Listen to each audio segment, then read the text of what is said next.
Hello everyone, welcome back to my podcast. My name is Ari and I am the host of this podcast, and I am so thrilled to be recording today. As many of you guys may know, it's been quite a while since I've posted an episode, and for me since I've recorded an episode, so I'm actually very excited to be sitting in my closet today recording. Like I said, I know it's been a while for more kind of like an explanation on that and also what exciting things you can expect from me in 2025. Be sure to go check out my season 4 trailer so you can see what to expect and just hear a lot of other exciting things. I feel like my podcast is not really like many others, which is what my intention is, just to make it unique and my own creation and to not have this like guilt of doing something the wrong way. I just do it my way, and that's the way I feel happy putting things out into the world. So my trailer is not like most podcast trailers. It's not gonna introduce you to what you're gonna be hearing. It's kind of just like me rambling on for a while about some exciting things you can expect, some exciting things that I'm looking forward to filming and creating this year, and just a bunch of other things like that. Just kind of a fun conversation walking you through what's been happening in my life and what's going to happen in 2025 for me and for what you guys are going to hear. So anyway, like I said, just be sure to go check out that trailer. But yeah, I am so excited to be recording this episode today. It honestly feels a little weird recording in my closet again. It's been so long since I've recorded for many reasons, but I am just so excited to be back. And like I said, if you go listen to the trailer, you'll hear more about that, but I can assure you guys that I am going to be here for the foreseeable future. I have a lot of things planned and ready. So yeah, I'm just so excited to be back. Without further ado, let's go ahead and get into the first episode of 2025.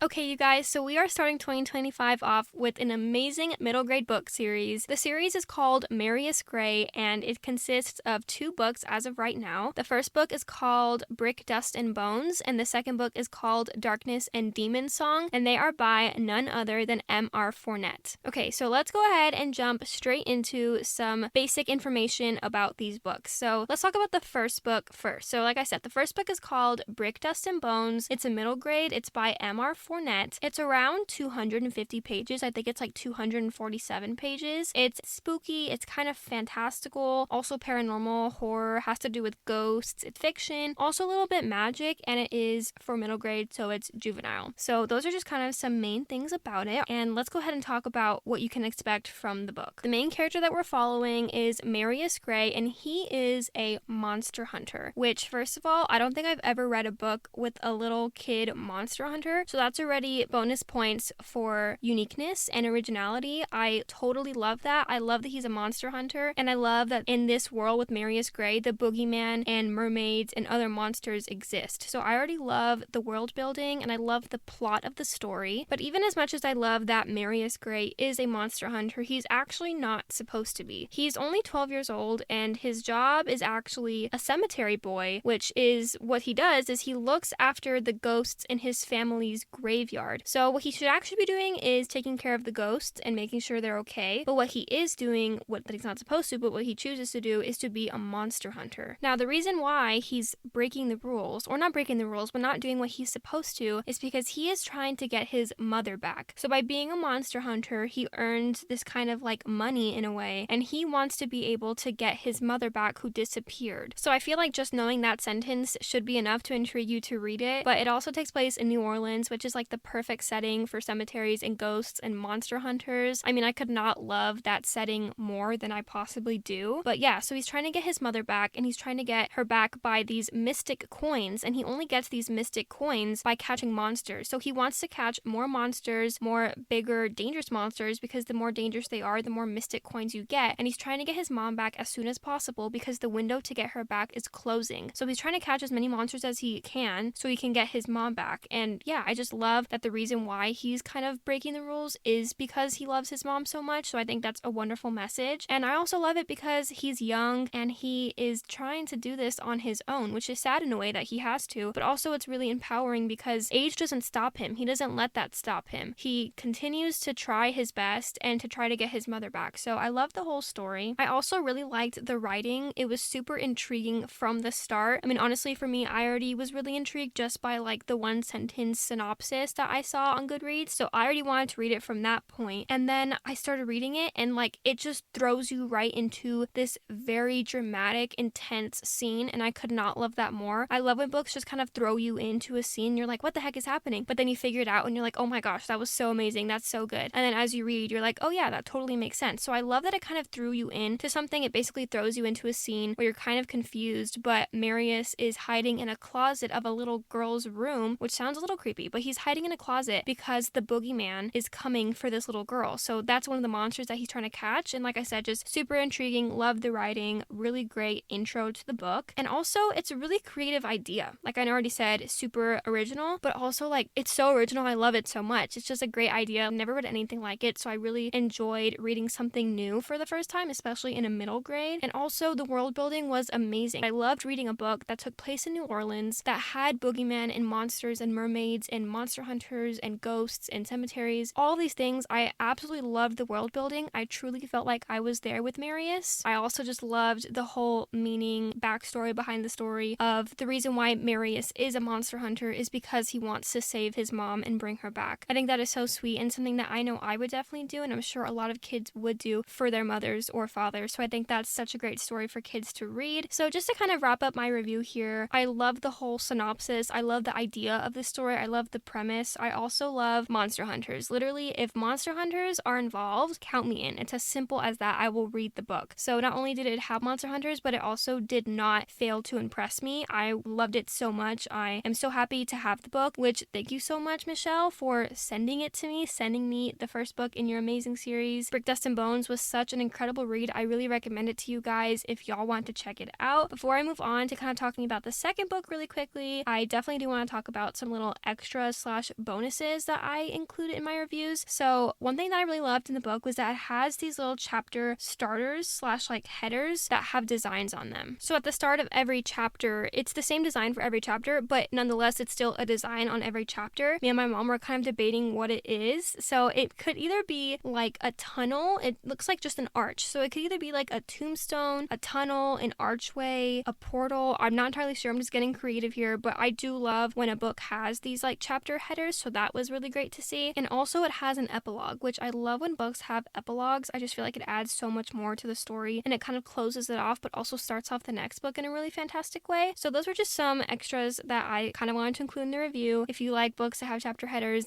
just makes it a little bit more fun, and also books that end with a more satisfying but also not satisfying end, then definitely check this book out. Really quickly, I also do want to mention the cover artist because the cover art is amazing. So depending on what book you have, what version of the book you have, at least for Brick, Dust, and Bones, I know for sure there are 2 different covers. There's one for hardcover and one for paperback. I got the hardcover, which I absolutely love. I love the design. It's so spooky and scary. It almost looks like it shouldn't be middle grade. It looks a little freaky at the bottom because there are the monsters that he catches, but I absolutely love it. It's honestly what drew me in the first place. The paperback option is also so amazing and awesome, and it goes just like the second book. It is the same cover art, so it looks really seamless and nice together for books 1 and 2. But for the book that I have, at least the hardcover version of it, the jacket illustration is by Michelle Lamoureux. I hope I said that last name right. Amazing jacket illustration. And the jacket design is by Elle Witt. So Elle Witt and Michelle Lamoureux, amazing job on this cover. It's just, I love it. It's so perfect.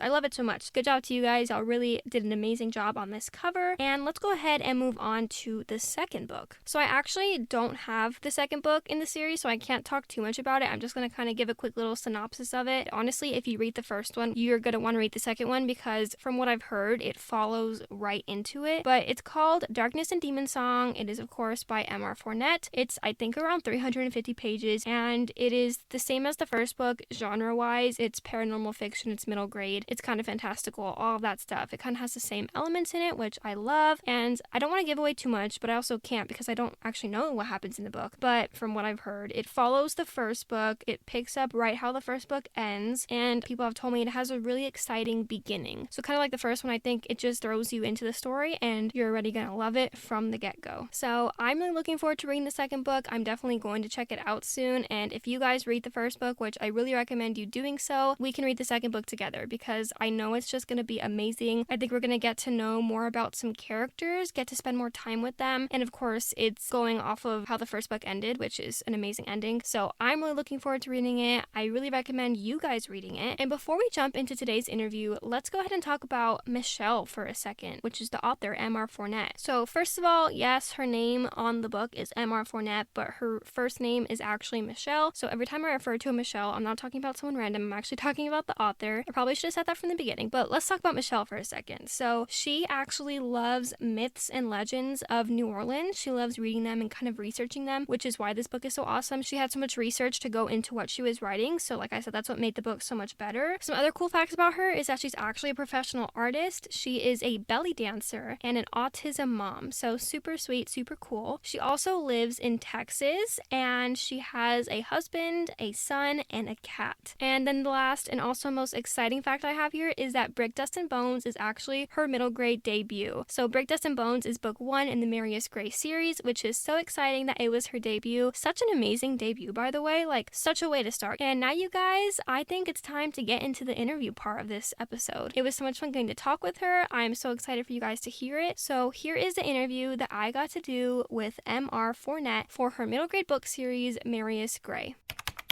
Hi, Michelle. Thank you so much for doing this interview here with me today. I really appreciate you taking the time out of your day to be here with me. Before we begin, I just want to say a quick little thank you for allowing me to read your books, for sending me a copy of your first book. I absolutely loved Brick, Dust, and Bones, and I'm really looking forward to reading Darkness and Demon Song. But how is your day going today? Hi, thanks for having me. I'm so excited to get to talk to you about all this. My day's going really well. My kid is finally back in school, so there is much rejoicing over here. Yes, I totally know what you mean. First of all, it's great to hear that you're doing well. And I'm in school myself. I stay at home, but when my sister goes to school, it is definitely a lot more quiet and peaceful in the house. So I definitely share that excitement with you. But let's go ahead and get started with the interview. The first question I have here for you is, what made you want to be an author? Well, it's funny. Ever since I was a kid, I did art and I did writing. It never really occurred to me that I could do both whenever I grew up, but I always waffled between which one of them I wanted to do. And I even wrote an entire novel when I was 13. Hand wrote over 200 pages during one long summer. A whole novel. I have it somewhere. Nobody is allowed to read it.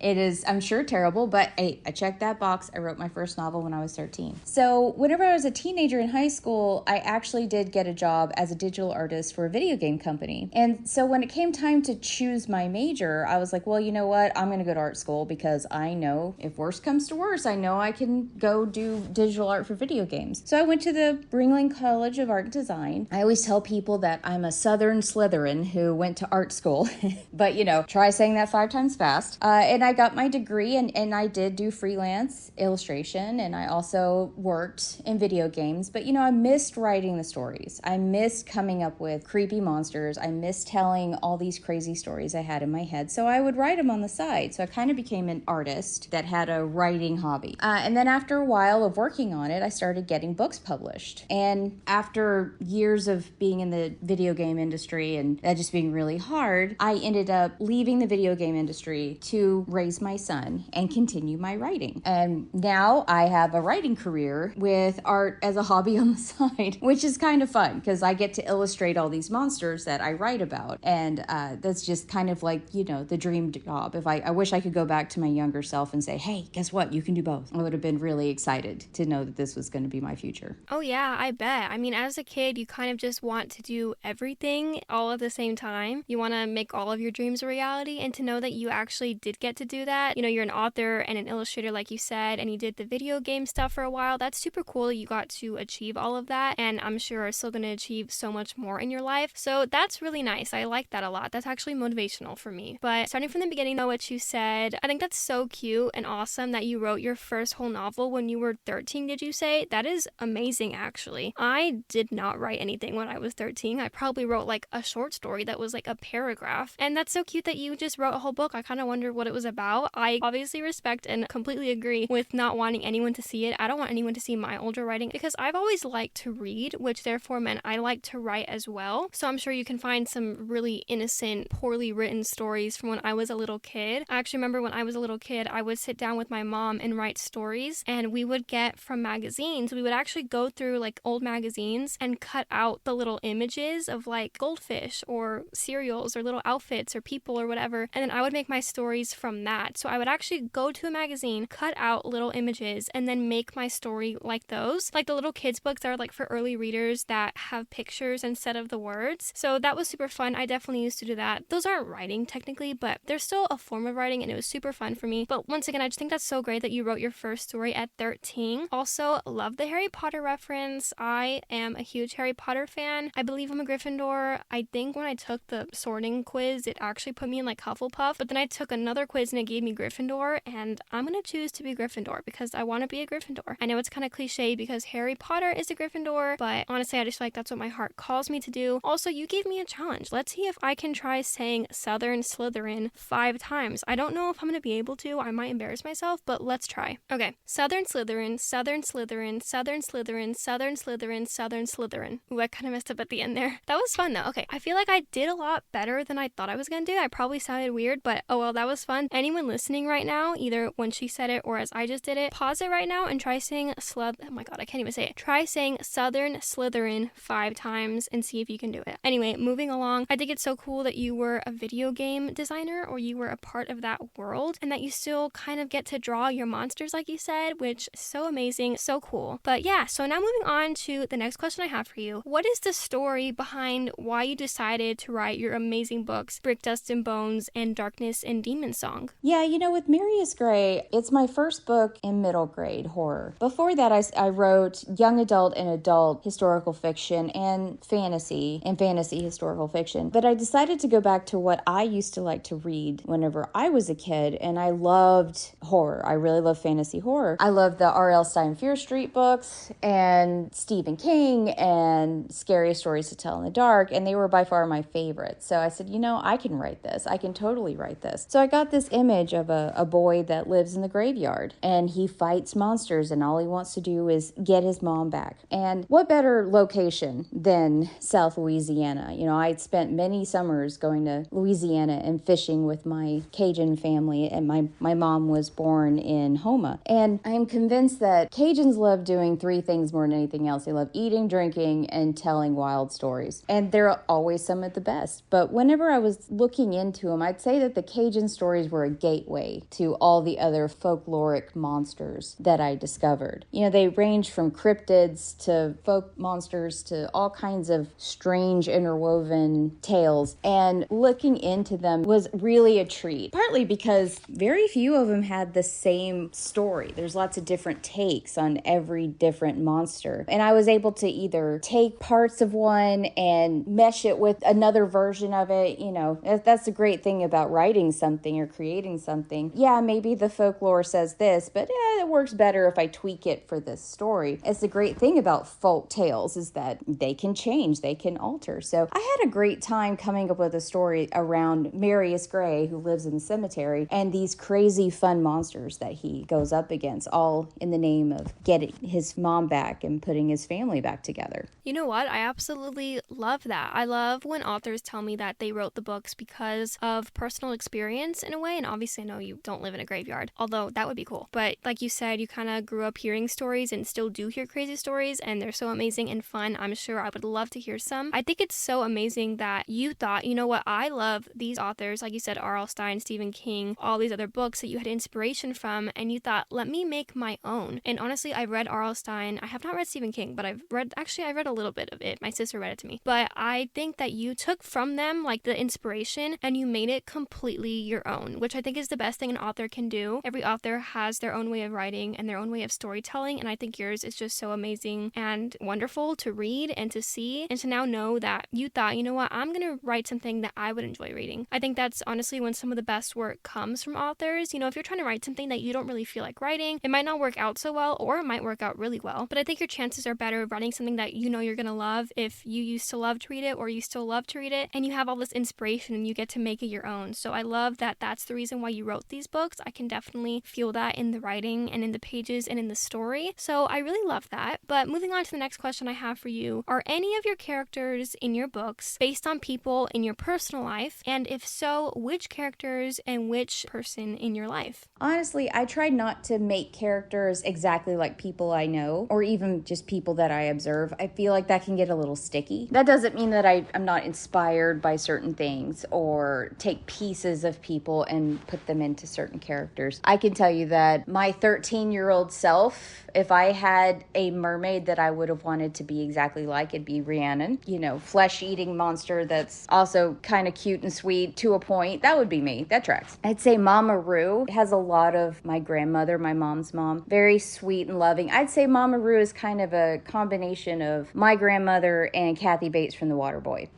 And then the other one would be the autistic character from the latest book, Darkness and Demon Song, Lena Trudeau. My son is autistic, and I would say I took certain things, little traits from him, and would put it in her, although I wouldn't say she's exactly like him. Anybody that has met one autistic person has met one autistic person, not met them all. Everyone has different traits. But I did take a few little pieces of him and put that in her. But yeah, that's about the closest I get. I tried not to take directly from life and without a filter plop a person in my stories. You know what? I actually think that's better to do when writing. I feel like if you just take a person in your life, whether it be your mom, your dad, a sibling, a grandparent, a friend, I feel like if you just kind of take them and write them exactly how they are, not only are they going to know it's them, which is not a bad thing, but it's just kind of lacks like the creativity and the storytelling aspect of it. Because usually when you write, and I speak from very little to almost no experience from this, but I feel like when you write a story, the characters almost in a way write themselves. Like how this character would react in a situation just based on how they are in your mind. So if you kind of get someone that you already know, it's like you have to follow that template of how they would react, but no, you can actually make them however you want. So I love that you take little bits and pieces from people that you know and people that you love and put them into the book. So maybe if they ever read them, they could be like, oh, I wonder, like, that must be from where she got that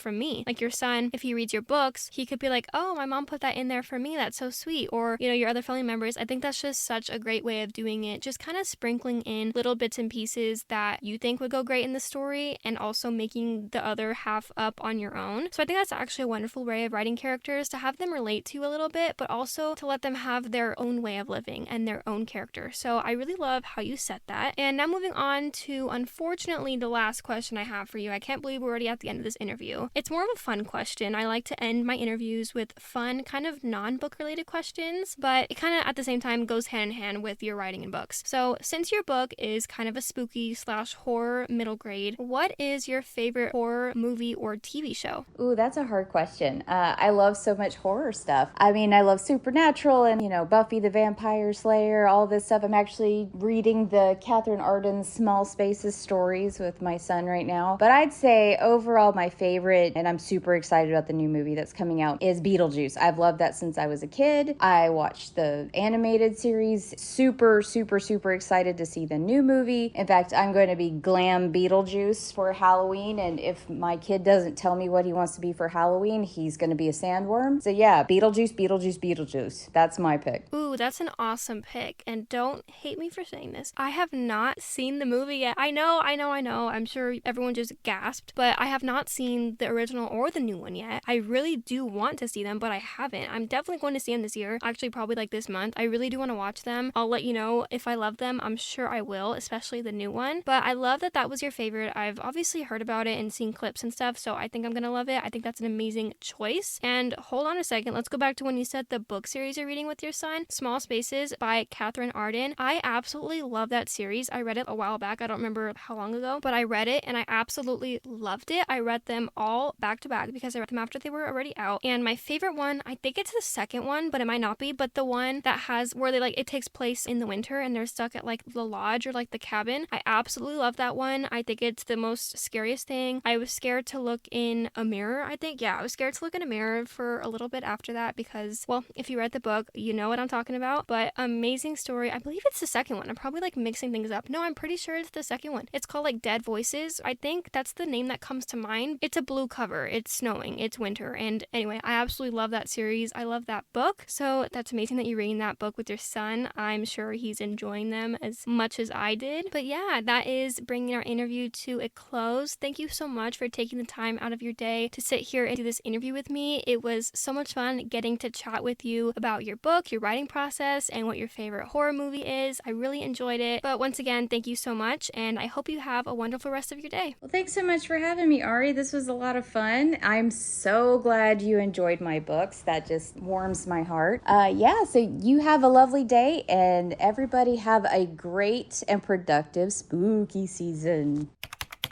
Okay, you guys, so that was the interview. I hope you guys enjoyed it. I know I surely did. It was so much fun getting to chat with her. But yeah, you guys, I think this episode is coming to a close, which is crazy because, I don't know, it just feels so weird to be back here recording my first episode that's going to be published in 2025. I'm so excited, but also, like, it feels weird recording again. I haven't recorded in so long. So if I kind of rambled and went out of order and stuff, it's just been a while. I'm a little rusty. Literally, my microphone and headphones had a little bit of dust on them, which says a lot. I feel like that speaks volumes of how long it's been. But like I said, I'm back. I am going to be posting on a normal schedule. I am so excited for it. I'm so ready for 2025 to bring amazing things to all of us. I hope you all had a wonderful end to 2024 and have so far had an amazing start to 2025. And if you guys are still listening to this point in the episode, thank you so much. Your support literally means so much to me. It means the world to me. And for all my Spotify users, feel free to rate my show on Spotify, and also feel free to kind of chat with me a little bit in the comments section. I think since the last time I recorded, Spotify has now made a comment section. I don't know if I have to leave something first and then you guys respond to it. Whatever it is, if you're on Spotify on the app, just scroll down a little bit by the description and it'll either be like a Q&A or some sort of comment that you can leave, and then I'll respond to you guys. And I love getting to chat with y'all. So if you're a Spotify user, please do that so we can get to know each other a little bit and just kind of bond. I love you guys and I'd really love to kind of talk with y'all. So once again, thank you for all of your support. And yeah, guys, be sure to check out the Marius Grey series, Brick, Dust, and Bones, and Darkness and Demon Song. I know you guys are going to love it. And I know MR Fournet or Michelle will definitely appreciate all of your support. So once again, thank you guys. I really appreciate you. And book lovers, always remember, keep your head in the clouds and your heart in a book. And I will see you guys very soon for another fun author episode. Bye, friends.